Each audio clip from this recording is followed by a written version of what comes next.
Hi, welcome to Molly's Bar and Girl. My name is Molly, and I'm your lesbian host. This is for me to talk about comic books, and I wanted to talk about the first issue of Batwoman that just came out, but I also wanted to give some background on me and why I decided to start all this, and kind of the impetus was, oh, Greg Rucka is returning back to Batwoman. Also, a lot of it came from not just that fact, but the fact that there aren't a lot of people covering Kate, especially a lot of queer women. And my degree was in English journalism. I have a little bit of experience. I'm like, fine, I'll do it. It's kind of that group project mentality, right? Where, but also I love Batwoman. I love Kate Kane. And I'm excited to see this version come back to DC Comics. And I really hope that it will be successful because I want to see this Kate for a very long time. So I want to give a bit of background of like why this character matters so much to me. And it all started with Renee Montoya. Um, I started college around 2007 and graduated around 2012. During that time, I had read comics in high school. I was a big Marvel person. And when I got to college, I had a friend who was more into DC stuff, and we were in debate together. And I remember one of our debate trips, he just handed me a stack of trades and was like, here, you should read this. So my first introduction to DC proper was really the series called 52, which dealt with the implications of like Batman, Superman, and Wonder Woman are gone for a year. And here are these kind of B, C list characters, and what are they about? It was a great, even though it was complicated and kind of convoluted, it was a great introduction into the DC universe, and kind of you got a mixture of the noir detective story with Renee and Charlie and the questions and the religion of crime, and then you have Kate premieres first in that series, and then you have the whole space nonsense with Lobo and Starfire and all of them, and it just all ties in together and kind of leads to other DC stuff. So I didn't read it weekly. I read it through trade. And by the time I was done reading the trades, Renee's first series, Five Books of Blood, first question series came out, and I got into it there. And it was a slow process until finally in Detective Comics in 2009 is when Kate Kane first premiered as Batwoman, or you got her whole origin, right?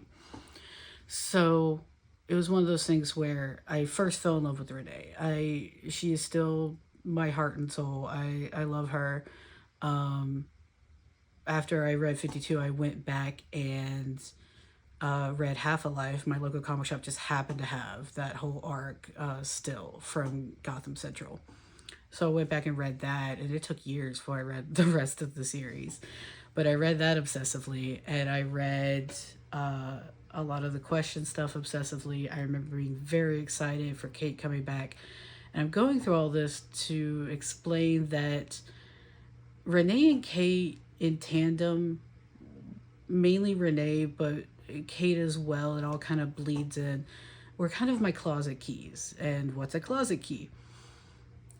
I define it as, and the way it was defined to me as basically a character who kind of becomes your key out of the closet, in that sense of, I was in such denial because I grew up in the rural South where, there weren't many out people. There were a few out gay men I knew in high school, but that was about it. And if there were out women, I did not know them, or at least I was not aware. And it's one of those things where when you don't see representation, it's very easy to trick yourself and rationalize your brain into saying, hey, you're not that thing. That thing isn't real, that's what other people are. And so through a lot of most of high school, my main goal was just to get to college. And then I got to college and it became a How do you say it? Like, it just was a denial of, like, I remember I started having crushes on girls, but I wasn't going to admit it, and a series of, until I got into therapy and stuff, so I realized, hey, wait, not straight women don't obsess this much over if they're queer or not. Because I was very caught up in the, oh, I haven't actually done anything, like, am I actually queer? And I couldn't find anyone. And it all came down to, like, I was like, why am I obsessing over these characters? And it kind of light bulb moment in therapy. It was like, hey, straight women don't obsess this much. And then it's like, oh yeah, that's why these characters relate so much, or why I relate to them so much, and why I just love them with my heart and soul. And it's one of those things where, you don't want to get too attached to the characters. And I get it. I went through that when, after, I remember it was years and years of build up for Greg telling Batwoman's origin. It had been built up since 52, which ended around sometime in 2007, I think. I know that's when I got the last trade. And then there were little hints of Kate in the third issue of the 5 Books of Blood. There were little hints of Kate in the Final Crisis Revelations tie-in. And then we finally got the origin, but it was in Detective Comics. It wasn't her own title. It's like, fine, okay, whatever. Love the series, love the issues. I love the little Renee backup, of course. And it's one of those things where, like, I kind of knew of Kate, and then you slowly fall in love with her as you read her origin. And I remember, and I've heard interviews of, like, when Greg decided to leave because it was an unhealthy work environment.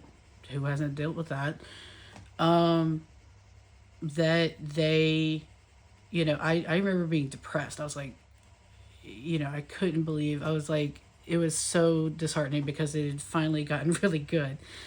And I tried the next Batwoman title because JH was on it, and Hayden Blackman, I think, was the other writer, and it was okay. Then it got to the part where some really graphic stuff happened. Don't need to dive into it. And I was like, no, okay, I'm done. And it never felt like the Kate I'd read about, right? And that happens to a lot of characters. It's comic books, you have different writers come in and out, the characters feel different, but it just didn't match the Kate I had built up in my head reading those stories over and over again. So I was like, okay, fine. I never really got into, I enjoyed Kate, but I didn't get super excited when her title came up, and it was one of those things where, nothing to knock people that love those issues, it just didn't feel great to me, So 17 years later, fast forward, still in the comics, DC's doing great, and then Greg Rucka decides to come back, and they let him write Batwoman, and it's her own solo title, and a great artist with Danny, whose art breaks my brain. I don't understand how she draws like that, because this is getting into issue 1, I guess, let's go ahead. She kind of goes into that, like most artists, you draw the outline and you have the white space, and she goes into drawing all the negative space to make the outline the figure, and back and forth, and I don't know how she does it. I don't know. I'm not an artist. I worked in graphic design for a decade and still do. I work a lot in print, but no idea. Dabbled in photography, no idea how she illustrates that way. It's amazing. I love it. And yeah, I really hope everyone will check out the new Batwoman. It's very, very good. I obviously have a great poster.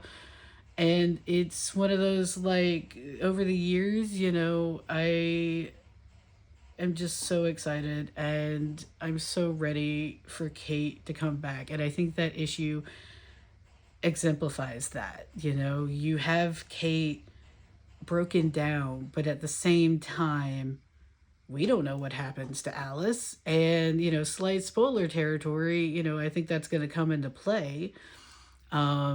And not really spoiler, just speculative thoughts. Anyway, and, spoiler for the issue. Okay, here now. I love the last page so much because It just is a declaration. It's like, here is Kate. I love that she shines the bat symbol into the villains, like skyscraper, wherever the hell they are. And Matt Hollingsworth's colors really shine that explosion of red. It had been kind of muted before, and then it's just bam right there. And with Danny's art, it's just so good. And like, it just felt like Kate. It was like, she's here. She's getting the drop on them.